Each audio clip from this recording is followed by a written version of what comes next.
Hey, what's going on, guys? It's Monkey here again for MMOBomb.com, and welcome back to yet another first look. Today we're taking a look at Swordsman Online, a brand new MMORPG based on the wuxia novels of Louis Cha, which means it is a martial arts MMORPG. Now, it's being published by Perfect World, and in fact it was developed by Perfect World by their Chinese branch, and according to them it is enjoyed by over 80 million different Chinese players already in China. So of course it's being ported over here to the West, and we decided to jump in during the closed beta event currently ongoing, take a look and give some of our first impressions. Now, you notice here I already have a character that's level 20. The max level character in China I believe is 100, although I'm not quite sure what the cap is currently for the closed beta. Regardless, before we begin, let's go ahead and get into the character creator, where we can show off some of the character customization options before diving into a character that's already gotten past some of the tutorial. Alright, so first things first, we choose our gender here. Now, we do have a decent amount of selection options for customizing our character. To start with, you can choose a different portrait for your character, which sort of defines the in-game art that depicts your particular character itself. It's interesting that the portrait is completely separate cosmetically than how your character actually looks. The two don't actually line up, and I didn't find any other sort of influence from the portrait itself. I also noticed that there's a costume option up here, but you don't really get a chance to sort of choose a different costume for them to look at, so it's kind of interesting that that is the only thing currently available. In terms of what you can do, of course, you can make your character's head really big or really small. You do get quite a number of slider options for most of the features a character possesses here. I believe I can zoom in once I go into these other options here. I wish you could zoom in from this angle. It doesn't look like it though, unfortunately. You can also randomize each option in order to select individualistic properties of your character. So these themselves, you can spend hours and hours going through that. Going through the hairstyle settings, you get a decent variety of them. Lots of them possess sort of like the traditional sort of Crouching Tiger, Hidden Dragon style of hairdos from that era, that time period, early China. So you do get to choose from these, and then of course select from a couple different color options. Face shapes, you can again have the advanced option of making your own particular face. Now, what's interesting enough is that down here in the bottom left, you can actually export a character's appearance. So after you spend all these hours here making your character look like they need to go on a slight diet, you can then save this option here. Oh, let's just make this character as unattractive and unappealing as possible. You can choose to export this character here and import it maybe later on in the open beta, or as the developers told us at E3, some people may want to make sort of custom characters for players and then export them and give them to their friends, or make someone who looks like really famous essentially. Now this person is looks like something from like I don't know, Nightmare Before Christmas or what have you.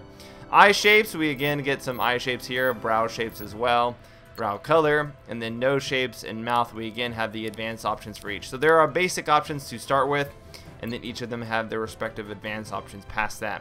You can then add things like blemishes, dimples in this case, which I think is an interesting option, as well as scars and moles. So you can really give your characters a decent amount of customization here.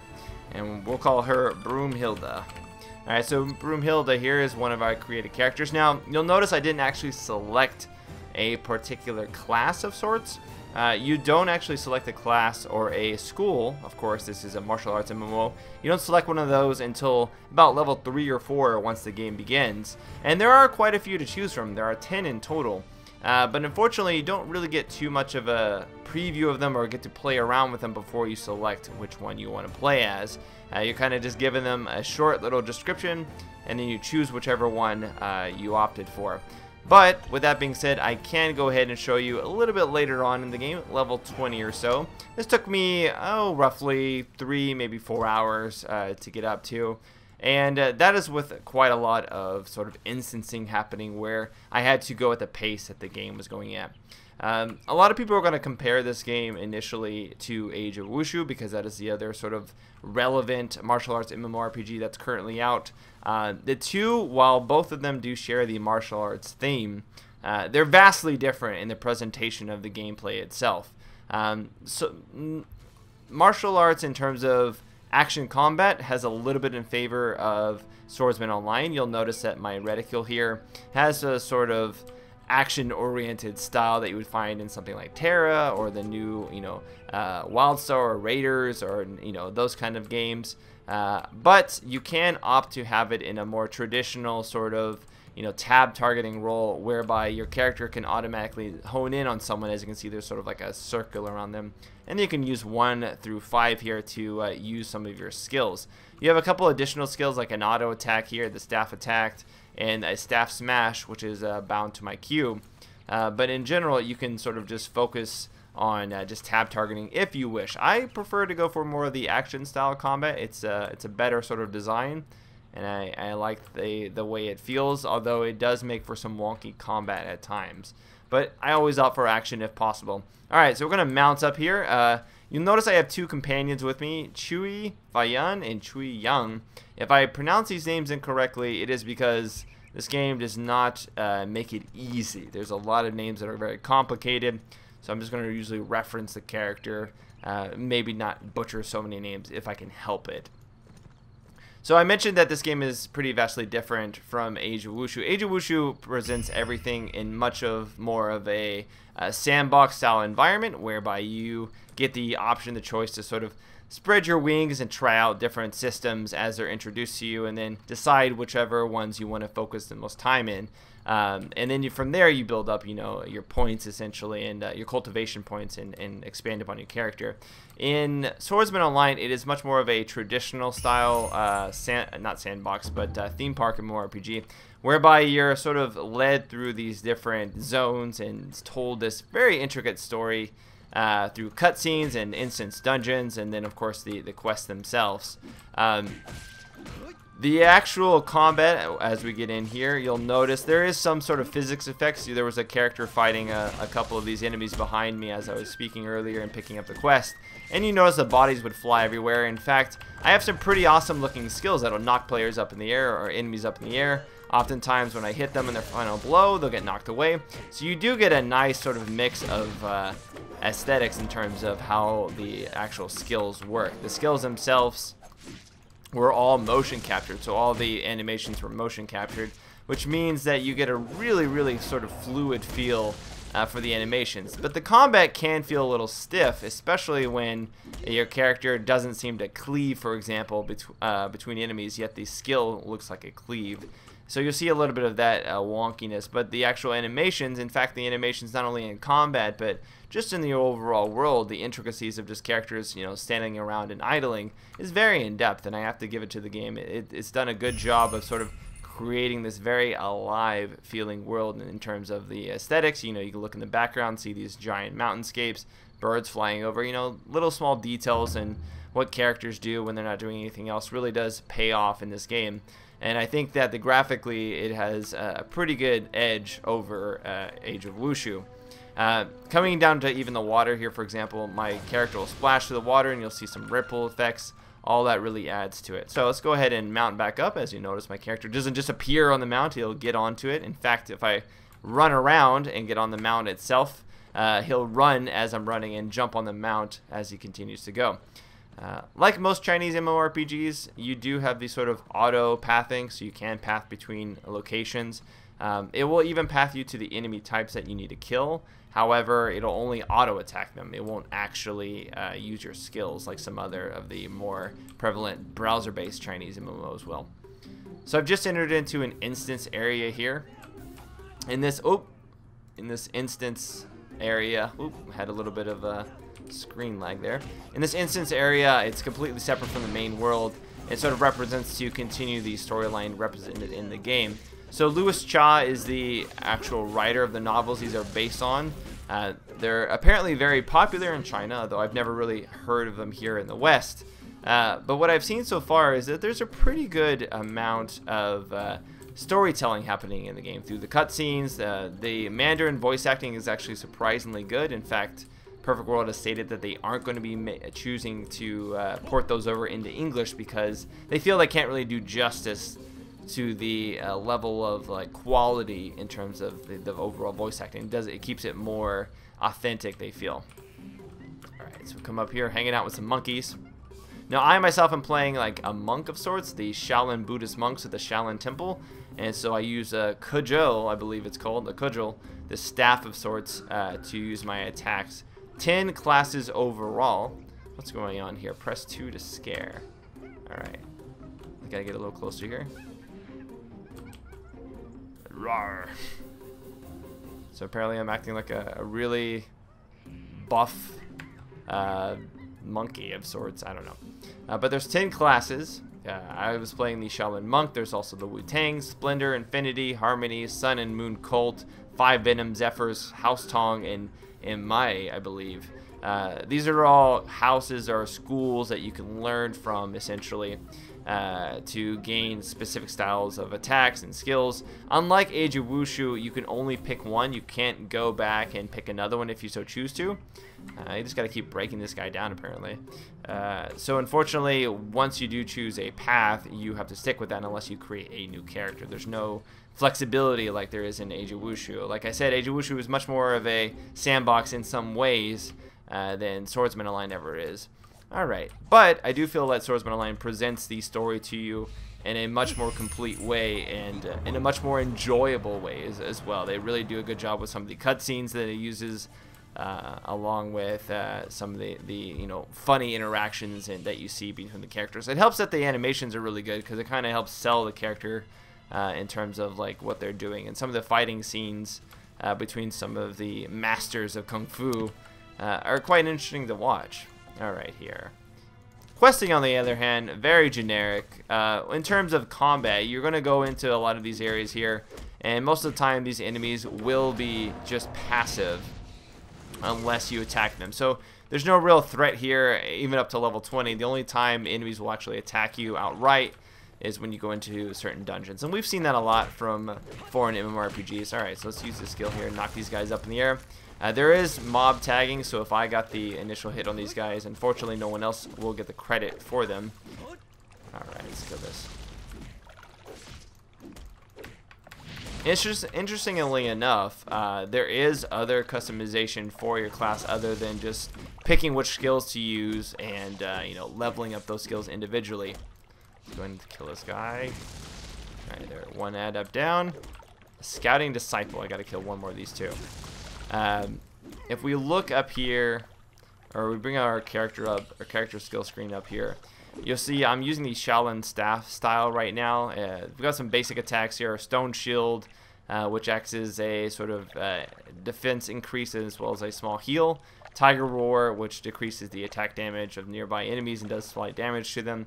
Holy Chant, which gives me additional earth damage to my attacks.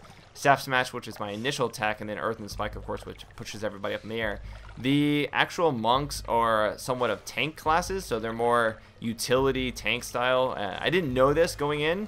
They didn't really give me a lot of that information readily up in my face, and because I couldn't test the characters, unfortunately, I didn't find out till later that half of my skills were pretty much defensive buffs. But I'm able to, say, unlock the Expiation skill tree here, by joining the Shaolin Expiation sect at level 20, which I am currently, which will allow me to open up another tab of abilities and then combine some of those abilities into a singular style of attacking or art form, essentially, martial arts rather. So with that in mind, you can get some customization out of how you actually play your characters. I'm looking for these adepts here. Is this an adept? They all look the same. Now there is some, of course, martial arts maneuvers. I can move around up to 3 jumps and get really, really high up in the air. It does use a stamina system there, so you'll notice I have this bar on the left-hand side of the screen that will continually increase that I can use over. I can also use that bar to do things like dash around really fast, dash through the air, of course.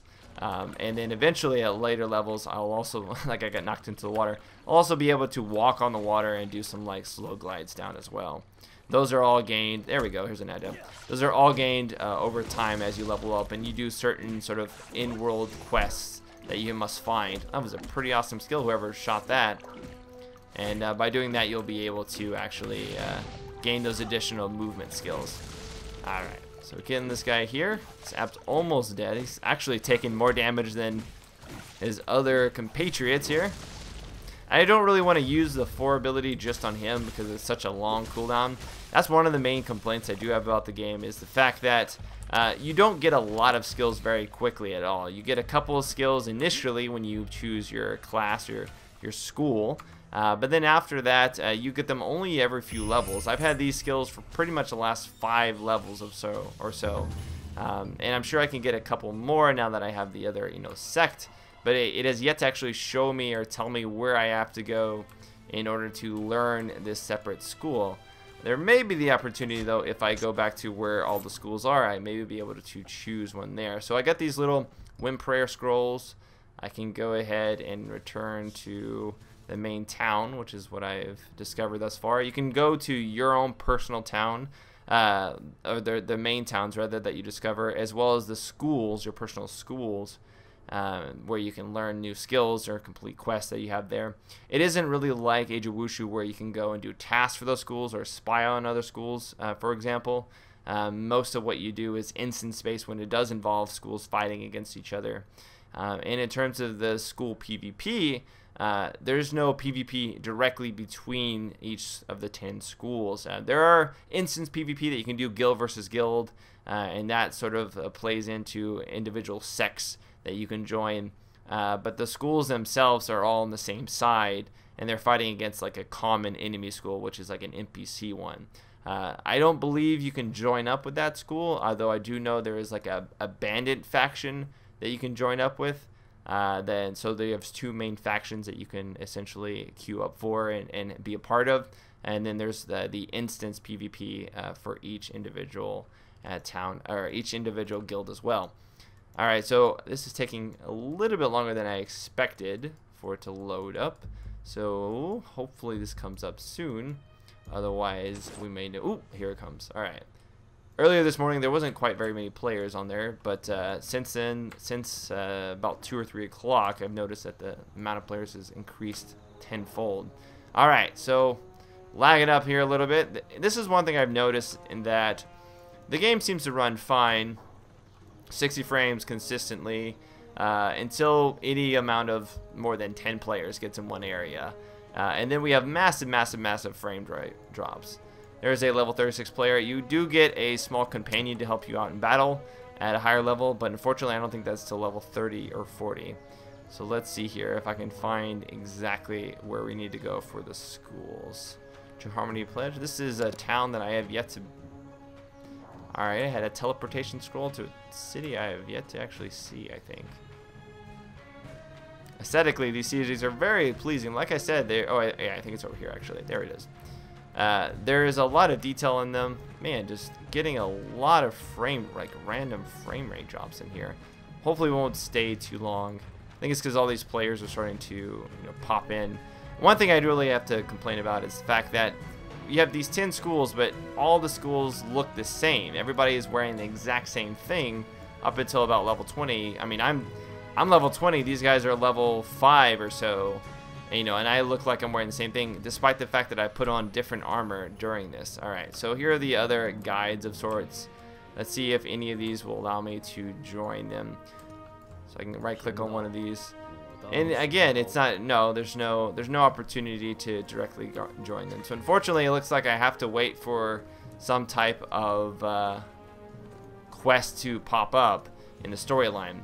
There's no real, if you sort of deviate from that path pretty early, unfortunately what you find is that the game really restricts you in where you can go. You'll see that in a lot of the instances. Let's go ahead and teleport back here. I'll return to my school and show you what my school looks like. In the instances themselves, even if you deviate just slightly, a lot of the surrounding buildings and other things will be blocked off, and you have to follow a pretty rigid path. In fact, sometimes you won't even be able to get ahead of certain NPCs before they approach. Otherwise, you'll just, again, meet an invisible wall until you hit that. So it is very hand-holding in that respect. So there's a lot of restrictions there in terms of what players can do. There we go. Keep having these little jumps. Alright, so if we look at the map here, this is the Shaolin Temple. It looks pretty grandiose from a cosmetic perspective. There's some of these areas that you can't access until higher levels. Like, for example, this mystery area. I have to be a high enough disciple to use that. But there isn't really any utility here other than sometimes getting quests and such, like I mentioned before. This guy here is at level 30. Yeah, and there's just not too many NPCs. The game, in this area especially, feels very sort of static. Those guys are always there. There's no patrols of sorts, you know, no really danger of anybody sort of encroaching in the camps or whatnot. And everything that you learn after I initially was here, I no longer needed to ever go back to this location as yet. I suspect that I'll only have to go back occasionally whenever there's main quest line or points to be had.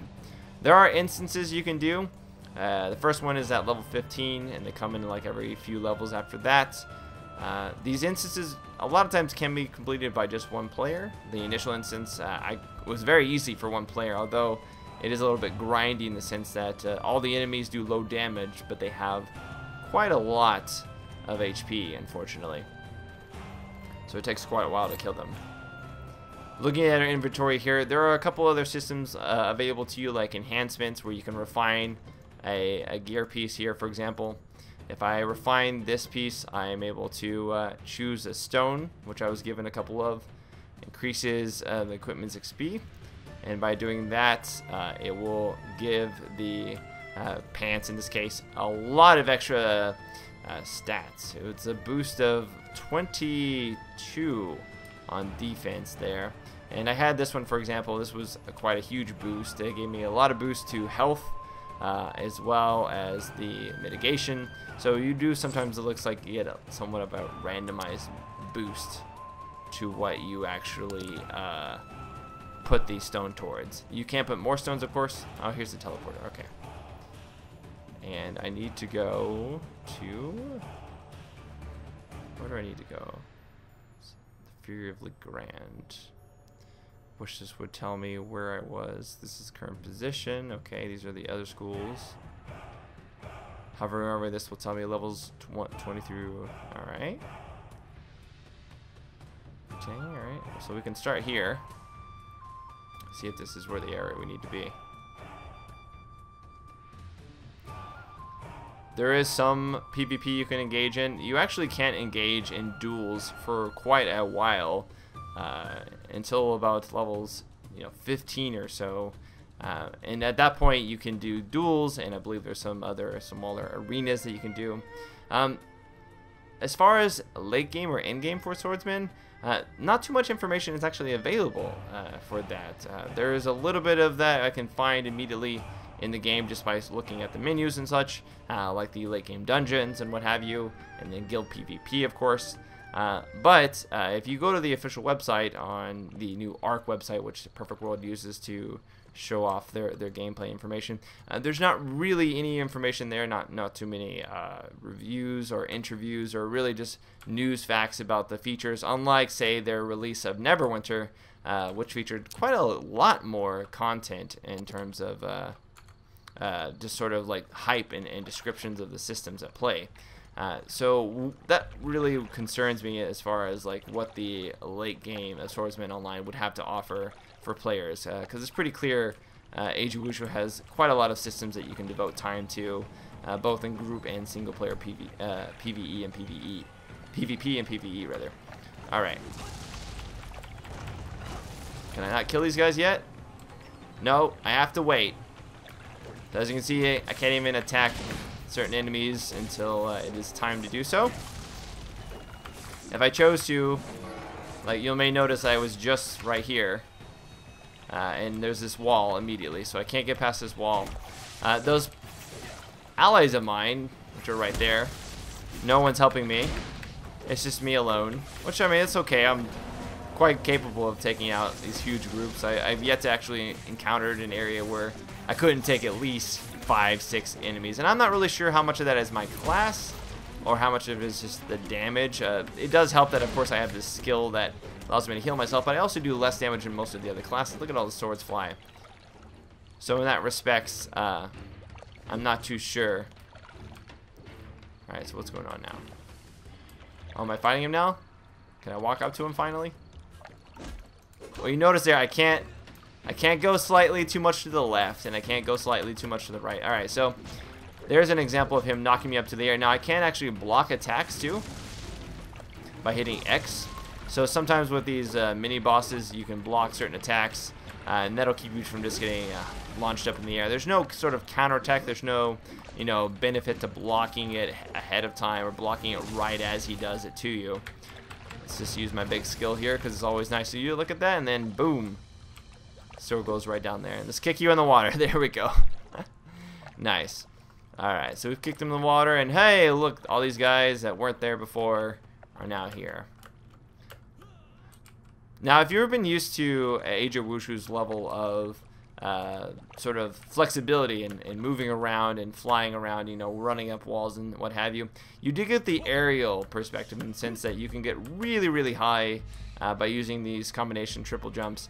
But unfortunately, there's no sort of running along rooftops and feeling like you can jump from rooftop to rooftop and be like super nimble essentially. You can of course dash and then air jump by hitting W forward, or a side jump by hitting like A, or yeah, he doesn't dash off, but you can hit A or D, for example, or S to jump forward and jump back, you know, as a dodge roll. But all of these sort of really crazy acrobatics that you see some in the trailers, those are all cutscenes of sorts.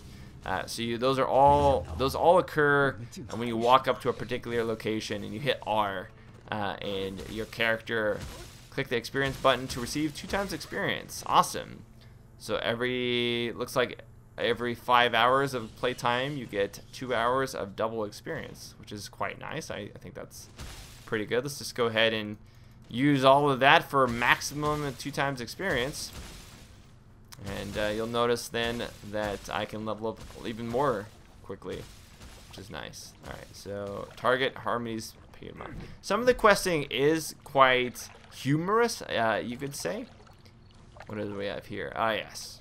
So it looks like I can join a guild at level 20. I can place gems in my items. I can upgrade my skills, of course. At level 10, I get the ability to team up with teams to do some of the different group content. I can take a tutor, or I can be a tutor, or be tutored, rather, by a high-level player. Use the win prayer scrolls, chat with groups. At level 30, I'm able to do some crafting. So you can't actually access crafting until level 30, where you get smithing, tailoring, artisan, herbalism, and cooking. And you can do, of course, those are all pretty self-explanatory. So I find that very sort of disheartening that it takes all the way up to level 30 before you can do any crafting. You can also power transfer, which isn't really explained too much, but basically you're able to transfer items or transfer part of your power essentially to another character. Marriage, you can become in a gang. So there's a lot of different sort of systems available, as well as player killing and mastery after you get levels 40. Player killing here, when you reach level 31, you can start experience the life of a swordsman, open the attack protection screens. So basically you can just be open PK at that point. And then you can do bounty quests and do projectiles and different sort of things at level 50, which isn't the max level. It's only the current max level in the closed beta. Alright, so target. Looks like I have to go this way here. What level is this player? There's a lot of high-level players in this area, it seems, but they don't seem to attack you, which is nice. I like the fact that there isn't like a lot of high-level PKing going on. I do have this level 32 quest, which has me make 10 friends. It forces you early on to complete a quest to party up or to invite 5 people. So there was just a mass of people in one area saying, add me as a friend for this quest, and everybody was just mass adding each other. So in that respect, there's some quests that are a little bit clunky in design. But there's no deviation. There's no separate zones that I can take. I have to follow this path exactly. Otherwise, I'm not given any other really alternatives. A lot of the other systems in play are only accessible once you start leveling up to a particular level. So crafting or any of those other uniquely designed systems in Swordsman Online, or the other systems rather in Swordsman apart from the main quest line, the only way you can access them is if you reach those certain criteria,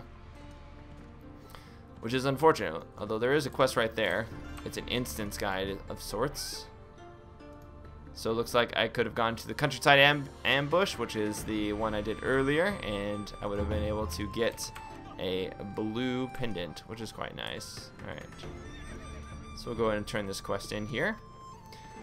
Funny enough, the game, while it does have these serious moments in story where people are being poisoned and what have you, there's also these really lighthearted moments as well where characters in cutscenes will do really zany things. Like, for example, my character earlier got really drunk and tried to make out with a stone statue he thought was a pretty woman. He worked out for it, did all kinds of other things to impress it, only to discover that he was drunk. And then other times there was monkeys everywhere, and I had to carry a monkey on my shoulder to someone. So, because of the fact that the visuals of the game are quite nice, and the actual animations are done, it does make it more palatable. But the actual game design itself is just severely lacking in a lot of ways. That being said, if you enjoy presentations or games being presented like this, with a lot of sort of different story elements to it, then yeah, there would be definitely things I think players can enjoy from Swordsman.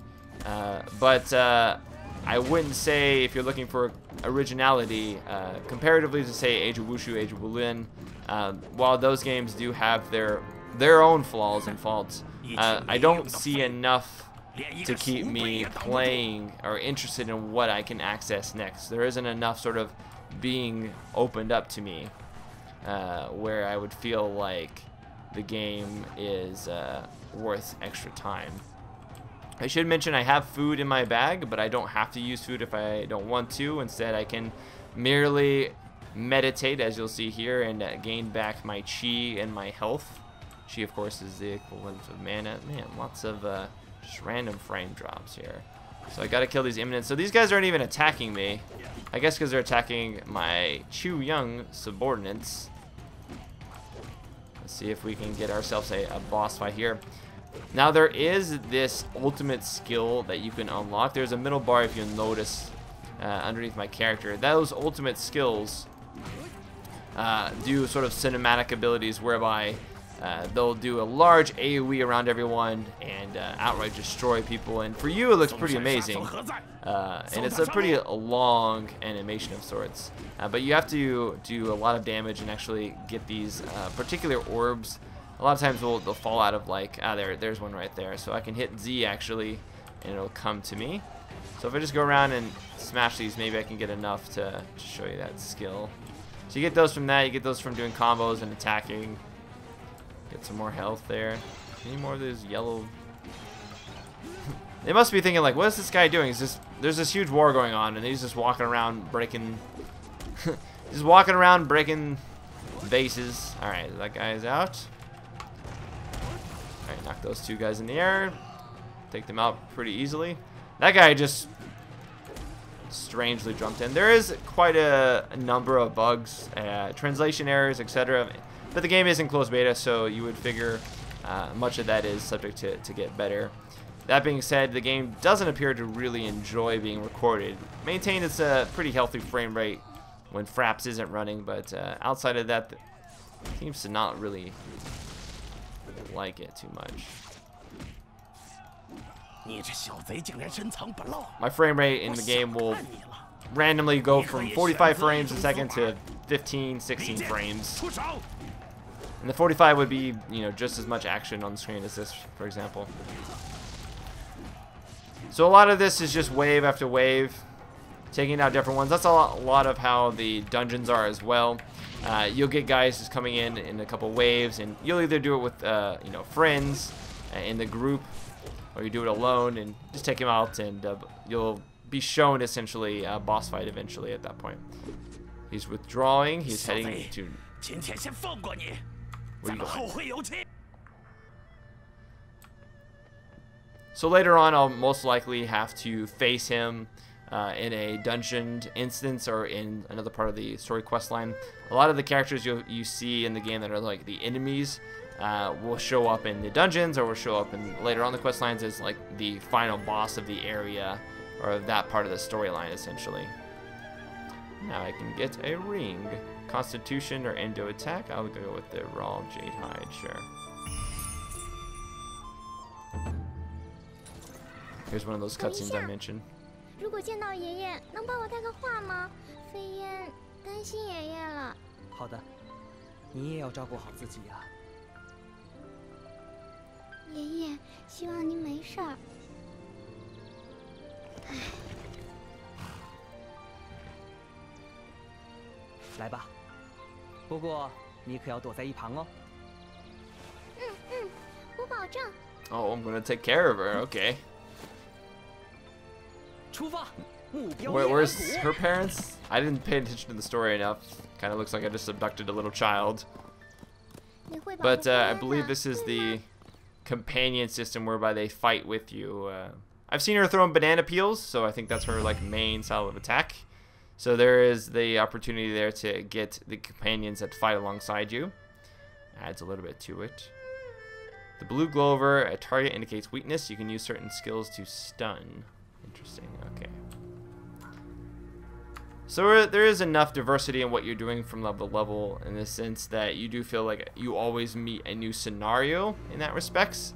But I just can't see the game possessing enough interesting mechanics to really warrant playing it over, say, Age of Wushu if you're looking for something completely unique in terms of like offering a unique experience through and through. If you're looking for martial arts but in a sandbox, in a theme park environment, then I do think that Swordsman Online offers a pretty good opportunity for that. So go to the torch and find out what's happening.